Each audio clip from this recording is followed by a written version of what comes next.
జోహార్ గద్దరన్న, జోహార్ అమర వీరులకు, జోహార్ అమర వీరులకు, జోహార్ గద్దరన్న. నేను మీరు మాట్లాడమని అనుమతిస్తే మాట్లాడతా, లేకపోతే అన్నకు జోహార్ చెప్పి దిగిపోతా. ఏం చేయాలి ఇప్పుడు? నేను పాడను, పాడను. ఒక్కసారి వినాలి మీరు. ఈ పాటనే గద్దరును ఆకాశానికి ఎత్తింది. ఈ పాటనే తన మరణాన్ని కూడా తెచ్చిపెట్టింది. ఈ పాట 1000 ఏళ్ల తెలుగు సాహిత్యములో పాటను అవమానిస్తూనే ఉన్నది. ఇది మీకు అర్థం కాదు. గోషిగొంగడేసి జనోద్ధరణ కోసం గద్దర్ను నేల మీదికి తెచ్చిండ్రు నిజమే, కానీ ఆ పాటను ప్రేరణ పొంది అడవులకు పోయిన నా తమ్ములు అన్నలు ఎన్ని వేల మంది చచ్చిపోయినరో ఒక్కనికి సోయి లేదు. పాలకులకు జై కొట్టడానికి మీకు ఎంకరేజ్మెంట్ చేయడానికి నరసింహరావు అన్న ఇప్పుడు ఒక మాట అన్నాడు, చెప్పాలనో వద్దో కానీ వాస్తవం కూడా అదే. నేను కూడా విన్నా. మా భూమిలో ఒక పాటిచ్చి ఏం చేసినావు, నాకు ఏసేమే ఇయ్యలే. రంగుల కళలో 4 పాటలు పాడించి ఏం చేసినావు, నాకేం చేయలేదు. నేను దాన్ని ఎడిట్ చేస్తున్నా, మీ ముందట చెప్పను, దాన్ని మింగేస్తున్నా. నేను ఒక్క మాట చెప్తానా మీకు. కాసిము, నీ ఉద్యమ కాలం అంతా, నీ ఉద్యోగ కాలం అంతా ఆర్ట్ కాలేజీ ప్రాంగణం, ఉస్మానియా యూనివర్సిటీ నా అమ్మ ఒడిది. తెలంగాణ వచ్చిన తర్వాత మూగబోయిన నేను 8 ఏళ్ళు ఇదే ప్రాంగణములో ఒంటరిగా నడుస్తుంటాను, నాకు నేనే మాట్లాడకుండా. మీరందరూ ఇలా ఈ అన్నను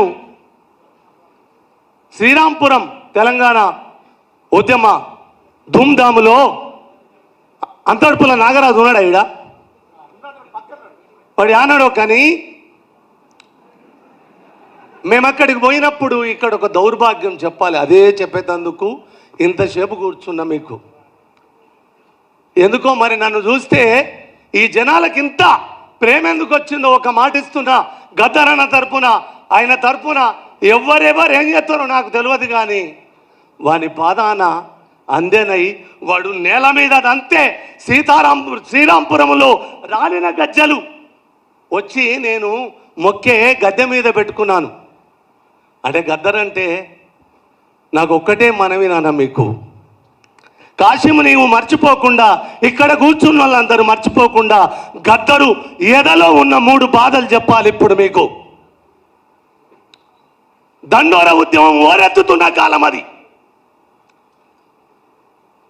అనేశ్రీ మాదిగలు నన్ను నమ్ముతలేర్రా, నేను మాలో ఉన్నట్ట అని ఎన్నిసార్లు ఏడ్చిండో తెలియదు నాకు.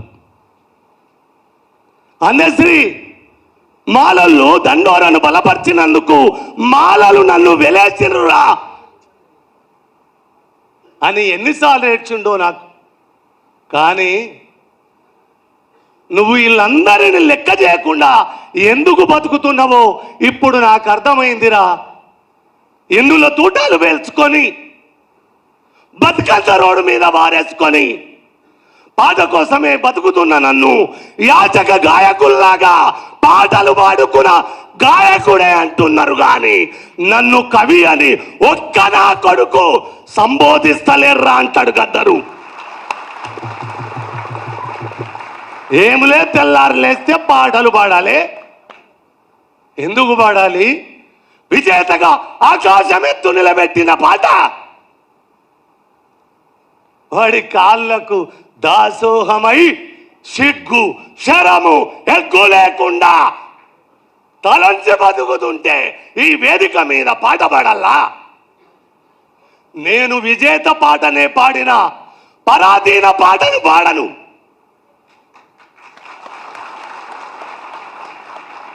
పాడను. పాడిన వాణ్ణి పాడగట్టినప్పుడు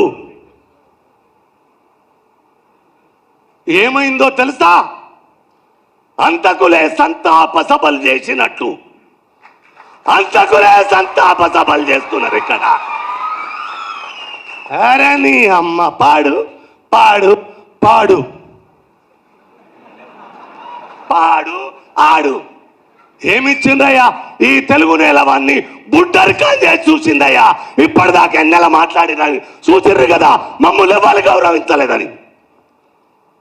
నిజంగా మీరు గొప్పవాళ్ళు తండ్రి. వాని ఆకాశం ఎత్తుకున్న మీ జనాభానికి శిరస్సు వంచి నమస్కరిస్తున్నా, శిరస్సు వంచి నమస్కరిస్తున్నా. కాటిక కంటి నీరు చనుకట్టు పైనబడ ఎలా నేర్చదో కైటప దైత్యమర్దనుని గాదిని కోడల ఏ మదంబ యో అకట గర్భరాని నిన్నాకటికి నిగునిపోయి అల్ల కర్ణాట కిరాట కీచకుల కమ్మ త్రిశుద్ధిగా నమ్ము భారతి అంటాడు పోతనామాత్యుడు. వాడు పుట్టిన నెల మీద పుట్టిన కదా, వాని పాదధూళి తోకి పెరిగిన కదా.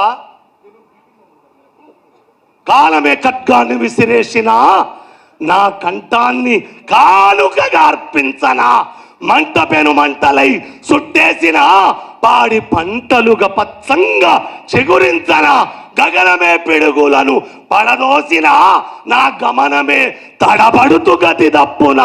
సొమ్ములకు నా కవిత అమ్మజూపను ఎప్పుడు రొమ్మిరిసి చెప్పనా. అమ్మ పైన రొమ్మిరిసి చెప్పనా, అమ్మ పైన. ఇలా కవులు రెండు పాయలు అయిపోయిందన్న. అమ్మకానికొక్కడు నమ్మకానికొక్కడు. కాబట్టి మీకు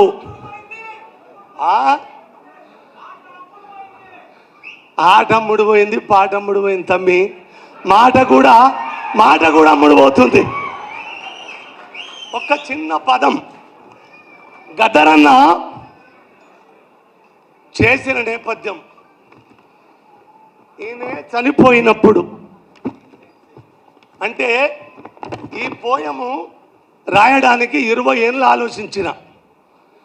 ఇదే యూనివర్సిటీ ప్రాంగణంలో సిరపు 2.5 రోజుల్లో కాసిము చెప్పిన తరువాత దీన్ని అక్షరబద్ధం చేసిన.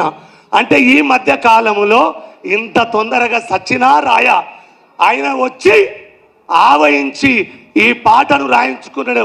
పాట కాదు ఇది పాఠం కాదు. ఒక్క మనవి చేస్తాను నాన్న, శీలం అంటే ఎంతమందికి తెలుసో ఒక్కసారి చేయలేపండి నాన్న.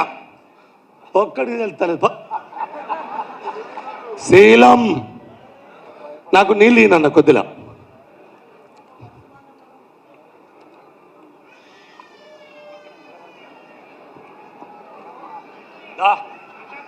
కొడుకు అందరిని నిలబడి ఇటు పక్కన అందరు నిలబడిచ్చిండు, నా పక్కన వద్దంటుండు అనుకుంటాడు. వాందో బాధ ఉండని నిలబడనిగా. కానీ ఇది మాత్రం నేను ఇబ్బంది పెడుతుంది. మరి శీలం అంటే కాలం. గద్దరు తరపున గద్దరు సంతాప సభలో ఆర్ట్ కాలేజీ ఉస్మానియా యూనివర్సిటీ అమ్మఒడిలో ఈ మాటకు ఈ పోయానికి పురుడు వస్తున్నా, వారి కాళ్ళ గజలకు ఈ గేయాన్ని అంకితమిస్తున్నా.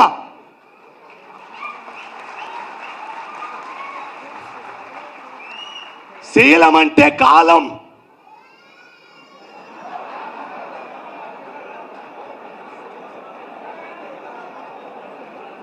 శీలం అంటే కాలం. ఆ కాలం అది కొద్దిలా వినమ్రత. శీలం అంటే కాలం. ఆ కాలము సువిశాలం. కవిని గంటది కాలం. ఆ కవిత నది సువిశాలం. ప్రకృతి ప్రాణవాగ్ని క్రీడల ప్రాణికోటికి పగలు రేయది. ప్రశ్నలు తర్కము తానైతేనేమది.